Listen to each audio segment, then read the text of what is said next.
On February 18, 1997, at approximately 6:42 p.m., as darkness fell over the remote hills of Blackwater County, West Virginia, 19-year-old Sarah Caldwell vanished without a trace.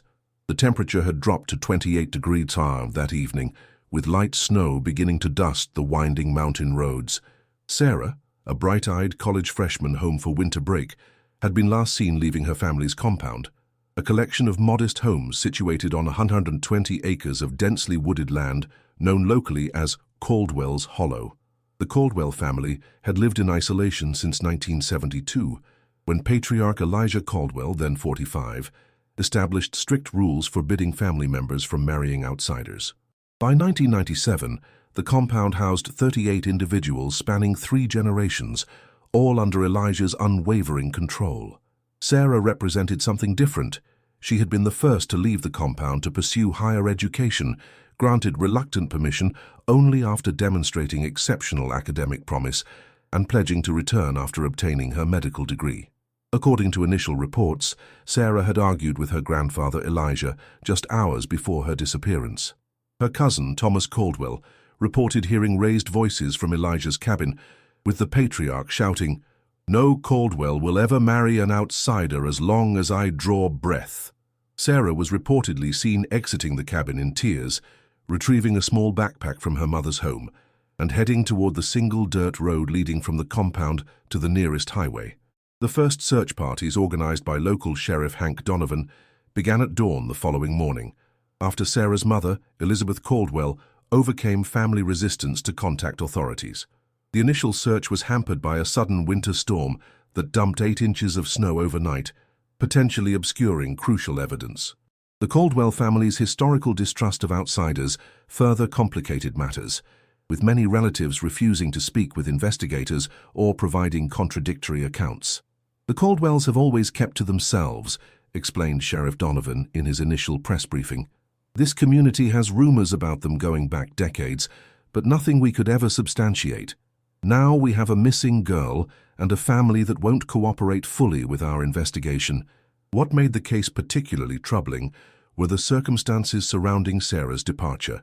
Her roommate at West Virginia University, Jessica Martinez, told investigators that Sarah had recently confided in her about a relationship with a fellow student named Michael Chen, information that would prove crucial as the investigation progressed. If you want to follow more cases like this, which shake entire communities and reveal hidden truths, subscribe to the channel so you don't miss any investigation. The initial investigation into Sarah Caldwell's disappearance faced multiple obstacles beyond weather conditions and family resistance. Blackwater County's Sheriff's Department, with just 7 full-time deputies, lacked resources for a comprehensive search. Sheriff Donovan requested assistance from neighboring counties and the West Virginia State Police, which arrived on February 21, 1997. State Police Detective Diana Reynolds took charge of the investigation, implementing a methodical approach. "We treated the search area as 3 concentric circles," Reynolds later explained in court testimony. "The inner circle encompassed the family compound, the middle circle covered possible walking routes to nearby roads, and the outer circle included all locations within a 50-mile radius where someone could transport a person without drawing attention." The first significant lead came from Sarah's cousin, 17-year-old Hannah Caldwell, who approached investigators secretly on February 25th. "Sarah wasn't just running away," Hannah told Detective Reynolds. "She was escaping. Grandpa Elijah discovered she had a boyfriend at college, a non-Caldwell, and he was furious. He told her she'd be confined to the compound permanently after winter break." Hannah also revealed the existence of a family correction cabin, a small structure deep in the woods where Elijah allegedly confined family members who violated his rules. When investigators located this cabin on February 27th, they found disturbing evidence: restraints attached to a bed frame, religious texts with passages about family purity highlighted, and a journal, apparently belonging to Sarah, hidden beneath a floorboard. The journal's final entry, dated February 17th, read, "I can't live like this anymore. Michael has shown me there's a world beyond Grandpa's control. I'm leaving tomorrow, one way or another. I've told Mom where to find this if anything happens to me." A significant turning point came when investigators interviewed Sarah's roommate Jessica more extensively. Jessica revealed that Sarah had planned to meet Michael at a bus station in Charleston, 65 miles from the compound. She was terrified of her grandfather, Jessica stated. She told me he once said he'd rather see family members dead than married to outsiders. Records confirmed that Michael Chen had indeed waited at the Charleston bus station for several hours on February 18th, but Sarah never arrived. Michael had saved text messages from Sarah sent earlier that day. "Leaving tonight. We'll meet you at 9. Don't reply, phone being watched."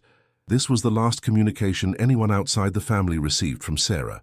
The investigation took another turn when forensic technicians discovered blood traces on the passenger seat of a truck belonging to Sarah's uncle, Boyd Caldwell, Elijah's oldest son and right-hand man. Though the amount was small, DNA testing confirmed it matched Sarah's profile. When confronted, Boyd claimed Sarah had cut her hand while helping him repair the truck a week earlier. However, weather records showed the truck would have been snow-covered during the time frame he described. Meanwhile, state police cadaver dogs indicated potential human remains in 3 locations on the property, but initial excavations yielded nothing. As February turned to March, the investigation seemed to stall, with the Caldwell family closing ranks and refusing further cooperation without court orders.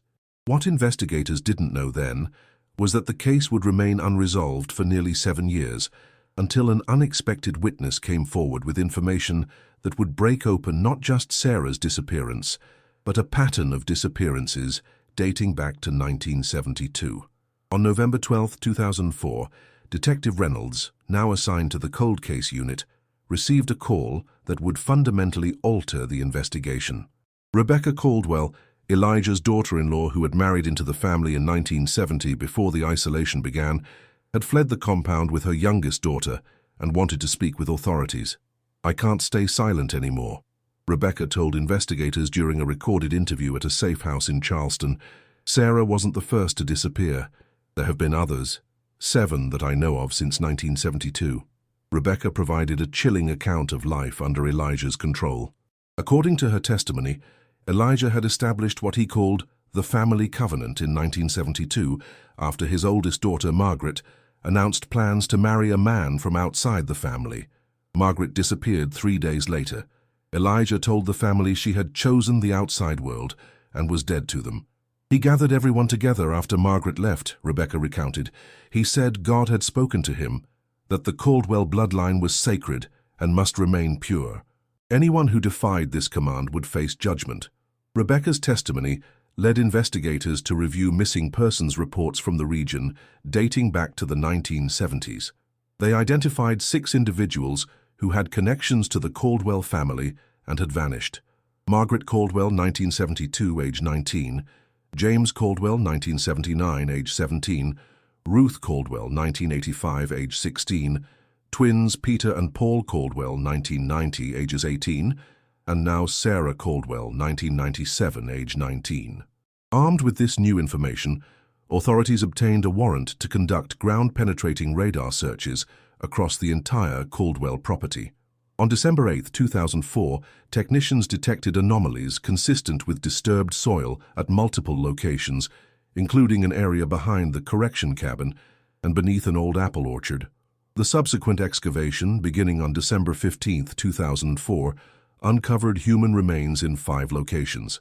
Forensic anthropologists determined the remains belonged to 6 individuals of varying ages, with decomposition indicating deaths had occurred over several decades.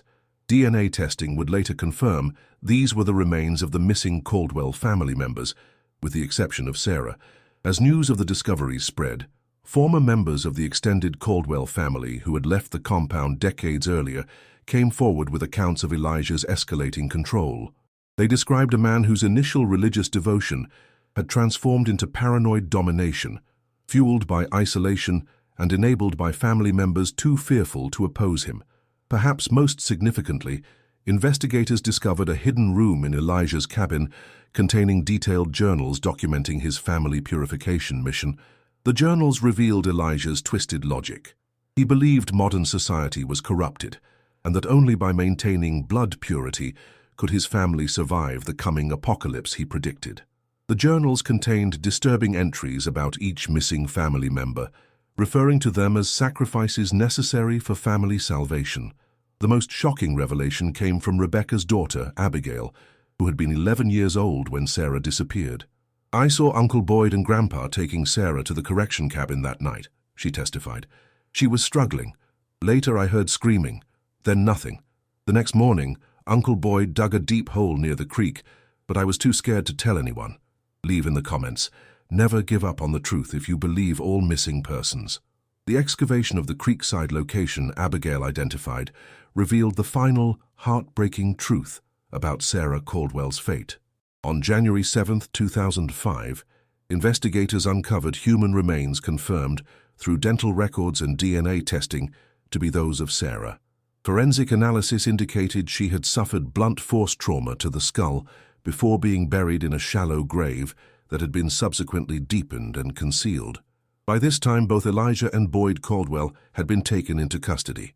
Elijah, now 78 and suffering from early-stage dementia, alternated between denial and proud declarations about protecting the family bloodline. Boyd, however, eventually broke under interrogation, providing a full confession on January 23, 2005.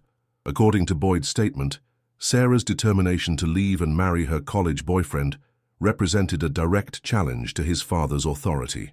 "Dad couldn't let her go," Boyd stated. "He said she knew too much about the others, that she'd bring investigators back. He said sometimes a diseased branch must be cut from the family tree to save it." Boyd described how he and Elijah had intercepted Sarah as she attempted to leave the compound, forcibly taking her to the correction cabin for counseling. When Sarah continued to resist, declaring she would expose the family's secrets, Elijah struck her with a wooden walking stick. The blow proved fatal, though Boyd claimed this wasn't the intention. "After she fell, Dad just looked at me and said, 'God has rendered judgment,'" Boyd recounted. "We buried her that night and told the family she had run away like the others." The subsequent trial in the summer of 2005 shocked the nation, not only for the murders themselves, but for how an entire community had remained isolated enough to conceal such crimes for decades. Elijah was ultimately found mentally incompetent to stand trial due to advancing dementia and was committed to a secure medical facility where he died in 2008 without ever fully acknowledging his crimes. Boyd Caldwell was convicted of 7 counts of first-degree murder, receiving 7 consecutive life sentences without possibility of parole. 12 other adult family members received lesser sentences for crimes ranging from accessory, after the fact, to obstruction of justice.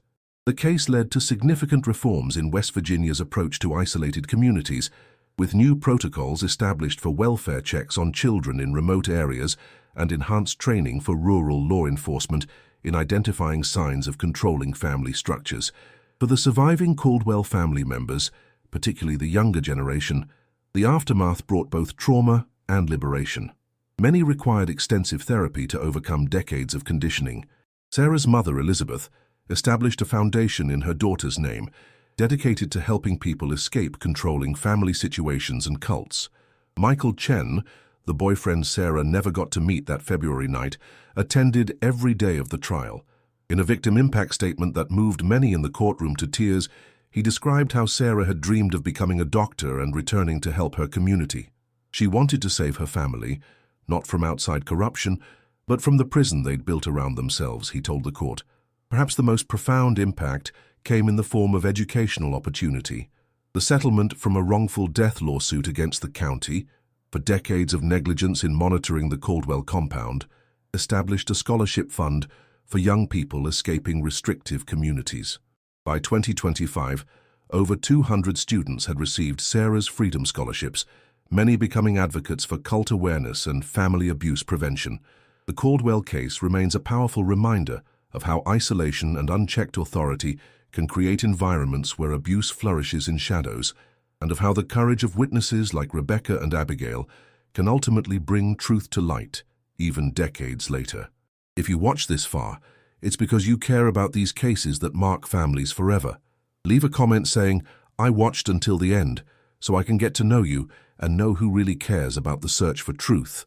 Like this video and share it with someone who appreciates thoughtful investigations into cases that changed communities forever. This case study demonstrates how isolated communities can become breeding grounds for control and abuse when cut off from broader social oversight. The Caldwell case, while extreme, shares patterns with many cult-like family structures documented throughout American history.